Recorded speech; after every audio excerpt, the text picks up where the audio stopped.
Friends, आप सभी देख रहे हो अपना YouTube channel Techno Student ID. तो फ्रेंड्स, आज हम बायोलॉजी से जो कि हमने चैप्टर स्टार्ट कर रखा है उसका सेकंड पार्ट ले आए हैं, जिसमें कि आज हम स्टडी करेंगे crop production improvement and crop protection improvement. तो चलो फ्रेंड्स, वीडियो को कर लेते हैं हम स्टार्ट। फ्रेंड्स, अब हम स्टडी करेंगे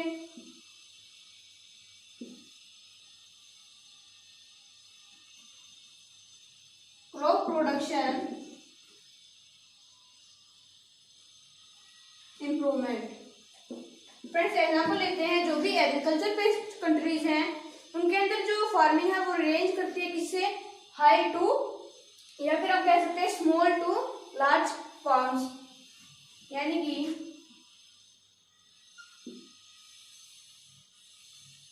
स्मॉल टू लार्ज फार्म्स। वहां पर अलग अलग तरह के फार्मर्स हैं, किसी के पास लेस लैंड है, लेस मनी है और एक्सेस टू इंफॉर्मेशन भी नहीं है, उसके पास लेस है, टेक्नोलॉजीज भी उनके पास लेस है। और ये सब कुछ किसके ऊपर डिपेंड करता है, हमारा मनी के ऊपर,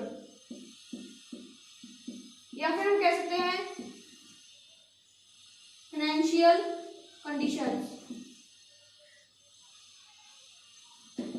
अब हमारे पास मनी और फाइनेंशियल कंडीशंस हैं तो क्या होगा, जो हमारी फार्मिंग एक्टिविटीज है या फिर फार्मिंग प्रैक्टिसेस है वो क्या होगी, इंप्रूव होगी, टेक्नोलॉजी के साथ होंगी या फिर एग्रीकल्चरल टेक्नोलॉजीज होंगी हमारे साथ। तो किसके ऊपर डिपेंड है, मनी और फाइनेंशियल कंडीशंस के ऊपर डिपेंड है। वैसे ही हमारे पास 3 लेवल्स आते हैं, कौन से हैं प्रोडक्शन में, no cost production, low cost production, high cost production. यानी कि जिसमें भी कोई भी कॉस्ट ना लगे, यानी कि जिसमें भी कोई भी मनी ना लगे उसको कहते हैं हम लो कॉस्ट प्रोडक्शन। जिसमें लो मनी लगे, यानी कि जो मिडिल फार्मर्स है वो उसको कर सकते हैं, इसको कहते हैं हम लो कॉस्ट प्रोडक्शन। और हाई कॉस्ट प्रोडक्शन जिनके पास लार्ज लैंड है। तो अब हम स्टडी करेंगे न्यूट्रिएंट्स के बारे में।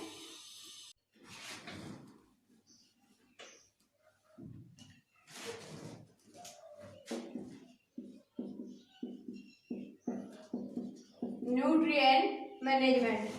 तो अब इसमें क्या होता है, जैसे कि हमारी बॉडी है, हमें क्या चाहिए, फूड चाहिए, किसके लिए, डेवलपमेंट के लिए, हमारी हेल्थ के लिए, हमारी ग्रोथ के लिए। वैसे ही जो प्लांट्स हैं उनको क्या चाहिए, उनको चाहिए न्यूट्रिएंट्स, किसके लिए, उनकी ग्रोथ के लिए, उनकी डेवलपमेंट, उनकी हेल्थ के लिए। यानी कि प्लांट्स को क्या चाहिए, न्यूट्रिएंट्स चाहिए।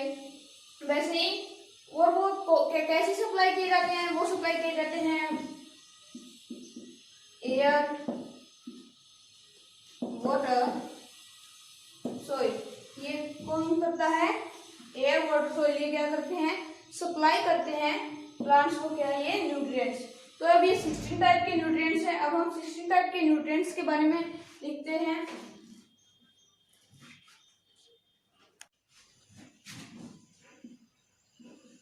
Air, water, soil. तो एयर क्या प्रोवाइड करती है, कार्बन एंड ऑक्सीजन। वाटर क्या प्रोवाइड करता है, हाइड्रोजन। और जो हमारे पास सॉइल है, ये जो लेफ्ट 13 न्यूट्रिएंट्स हैं ये प्रोवाइड करती है। 7 तो हमारे पास अलग न्यूट्रिएंट्स हैं और 6 हमारे पास अलग न्यूट्रिएंट्स हैं। तो जो भी 7 न्यूट्रिएंट्स हैं इनको हम कहते हैं माइक्रो, और जो 6 न्यूट्रिएंट को कहते हैं हम मैक्रो। तो इन सभी के हम नेम लिखते हैं।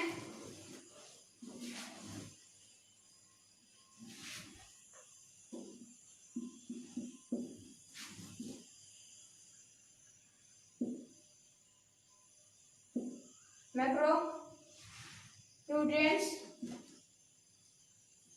Micro nutrients. तो अब मैं इनके नेम लिख देता हूं फ्रेंड्स। मैक्रो है वो है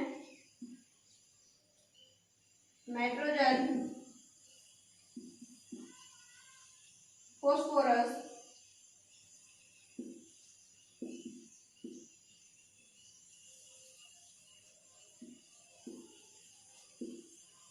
पोटेशियम,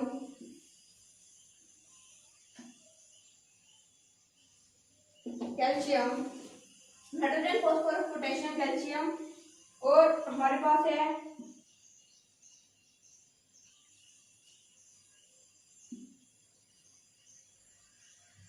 मैग्नीशियम। जो हमारे पास लास्ट 6 है वो कौन सा हमारा, सल्फर। तो हमारे मैक्रोन्यूट्रिएंट्स कौन से हैं, nitrogen, phosphorus, potassium, calcium, magnesium and sulphur. जो हमारे पास माइक्रोन्यूट्रिएंट्स है वो कौन कौन से हैं, वो लिख लेते हैं फ्रेंड्स हम।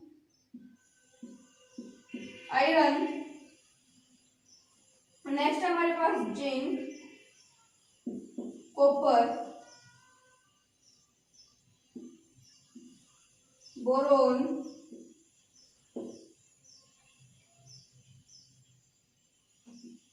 मैग्नीज, जो हमारे पास लास्ट है क्लोरीन एंड मोलिब्डेनम। तो हमारे पास आगे माइक्रोन्यूट्रिएंट्स कौन से हैं, iron, zinc, copper, boron, manganese, chloride and molybdenum. तो हमारे हो गए हैं ये न्यूट्रिएंट्स जो कि हमारे पास थे। अब हम न्यूट्रिएंट के बारे में और भी स्टडी करेंगे। और अगर हमें जो यील्ड है उसको इंक्रीज करना है तो ये न्यूट्रिएंट्स सप्लाई किए जाते हैं किस फॉर्म में, जो कि हम सप्लाई करते हैं मैन्योर और फर्टिलाइजर के फॉर्म में। अब हम मैन्योर और फर्टिलाइजर के बारे में स्टडी करेंगे। Manure, fertilisers.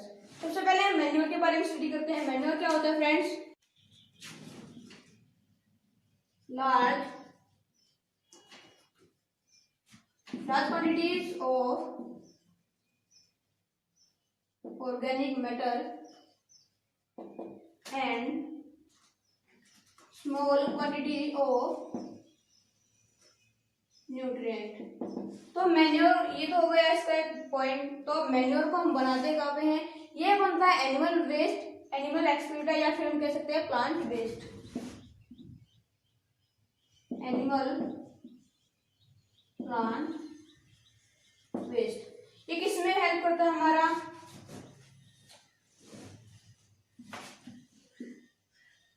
Water holding capacity,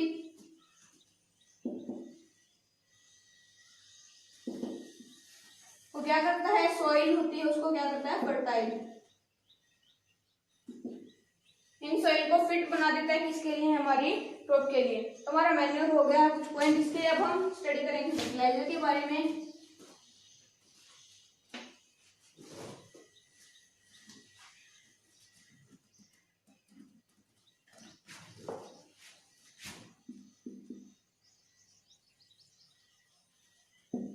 friends, अब फर्टिलाइजर्स क्या होते हैं, ये होते हैं जो कि केमिकल्स से बनते हैं, फैक्ट्रीज के अंदर ये बनते हैं।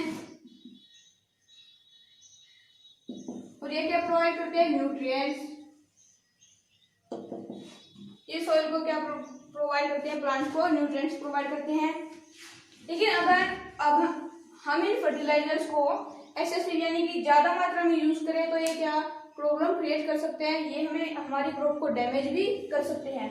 इसलिए हमें इनको समझकर यानी कि इंफॉर्मेशन के साथ अप्लाई करना चाहिए। हमारा हो गया फर्टिलाइजर। और फर्टिलाइजर जो सॉइल की फर्टिलिटी है उसको लॉस कर देते हैं।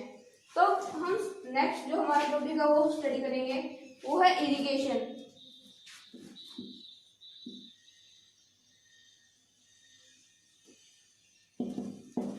इरिगेशन फ्रेंड्स आपको पता ही होगा, जो कि हम क्रॉप को वाटर देते हैं। और इरिगेशन हम 4 टाइप का करते हैं, वो कौन से हैं, wells, canals, well, canal and river, which is the river lift system. Well, canal, river lift system and जो हमारे पास लास्ट है वो क्या है, टैंक्स हैं। तो अब हम इरिगेशन के बारे में ब्रीफली स्टडी कर लेते हैं। तो ज्यादातर जो रेनफेड एरियाज हैं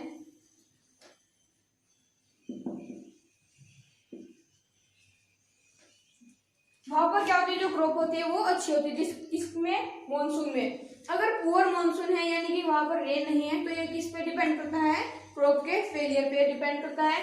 तो इसलिए अगर रेन ना हो तो हमारे पास कौन कौन से इंप्लीमेंट्स हैं, वो कौन से हैं, वेल्स, जो कि 2 टाइप के हैं, dug well and tube well. Two type के वेल्स हैं, डग वेल यानी कि जो खुदाई से हम बनाते हैं, और ट्यूब वेल यानी कि जो इलेक्ट्रिसिटी से चलते हैं, ट्यूब वेल्स। नेक्स्ट हमारे पास टैंक्स। इसके अंदर क्या होता है, स्टोरेज करते हैं हम small amount of water. Tanks के अंदर स्मॉल अमाउंट ऑफ वाटर। और फिर हमारे पास क्या है, रिवर लिफ्ट सिस्टम, यानी कि अगर हमारे वेल्स क्या है, वेल्स के अंदर वाटर नहीं है तो अगर जो भी फील्ड्स हैं वो किसकी साइड है, रिवर की साइड है, तो हम कैसे रिवर से उनको वाटर कर सकते हैं, वो किससे, लिफ्ट सिस्टम से। और हमारे पास नेक्स्ट है वो है कैनाल्स। कैनाल से हमको कैसे लाया जाता है, ये जैसे कोई रिवर है, इसके अंदर से हमने कोई एक कैनाल लगाया और इसको डिफरेंट पार्ट्स में क्या कर दिया, डिवाइड कर दिया, क्योंकि डिफरेंट डिफरेंट क्रॉप्स में जा रहा है, तो हमारा इरिगेशन हो गया। तो जो हमारे पास नेक्स्ट आता है वो हमारा आता है क्रॉपिंग पैटर्न। तो हमारा क्रॉपिंग पैटर्न कैसा होना चाहिए इस प्रोडक्शन इंप्रूवमेंट में।